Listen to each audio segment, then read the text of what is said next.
مسلموں کے لیے کوئی کام کرنا چاہتے ہو، اقلیتوں کے لیے کوئی کام کرنا چاہتے ہو، تھر کے اندر مسلمان کیا، ہندو کیا، عیسائی کیا، ان کے بچے بھوک افلاس سے بلک رہے ہیں، تڑپ رہے ہیں، مر رہے ہیں، ان کے پاس پینے کے لیے صاف پانی نہیں ہے، جہاں سے کتا پانی پیتا ہے وہاں سے انسان پانی پیتا ہے، گندے جوہڑوں اور تالابوں کا وہ پانی پینے پر مجبور ہیں۔ ان بھوکوں افلاس کے ستائے ہوئے لوگوں کی انسانیت کے ناطے اگر تم خدمت کرنا چاہتے ہو، انہیں پانی صاف مہیا کرو، انہیں خوراک مہیا کرو، انہیں لباس مہیا کرو، ان کو جو بنیادی سہولیات ہیں ان کے بچوں کے لیے سکولوں کا، تعلیم کا بندوبست کرو۔ یہ بنیادی طور پر جو اقلیتوں کے حقوق ایک ریاست کے ذمے ہوتے ہیں یہ ادا کرو، ہم تمہارے ساتھ ہیں ان ساری باتوں کے لیے۔ لیکن کیا تم اسلام میں کہ اقلیتوں کے حقوق کے نام پر اسلام مخالف اگر بل پاس کرو گے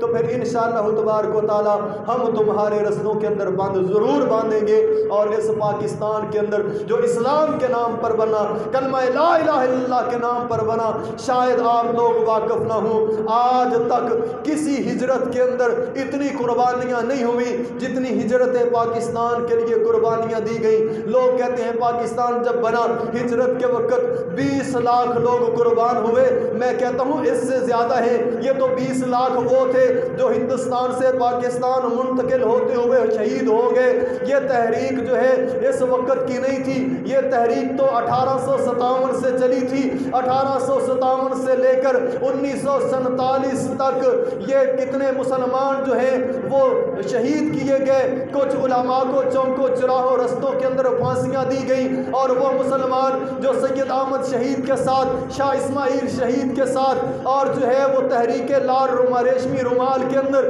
جنہوں نے انگریز کے مخالف جنگیں لڑی تھی، جنہوں نے شہادتیں پیش کی تھی، اگر ان کی تعداد کو بھی اس کے اندر شامل کیا جائے تو تعداد کہاں تک پہنچتی ہے آپ تصور کر سکتے ہیں۔ تو پھر اس ملک کے اندر جس کو لا الہ الا اللہ کی بنیاد پر بنایا گیا اور لیا گیا، اس کے اندر اسلام مخالف قانون کبھی بھی پاس نہیں ہو سکتا، اور نہ انشاءاللہ ہم مسلمان ہونے دیں گے۔ انشاءاللہ ہم بیدار بھی ہیں، چوکنے بھی ہیں۔ پاکستان مخالف، اسلام مخالف، آئین مخالف جو قانون بنایا جائے گا ہم اس کے آگے انشاءاللہ تبارک و تعالی بند باندھیں گے۔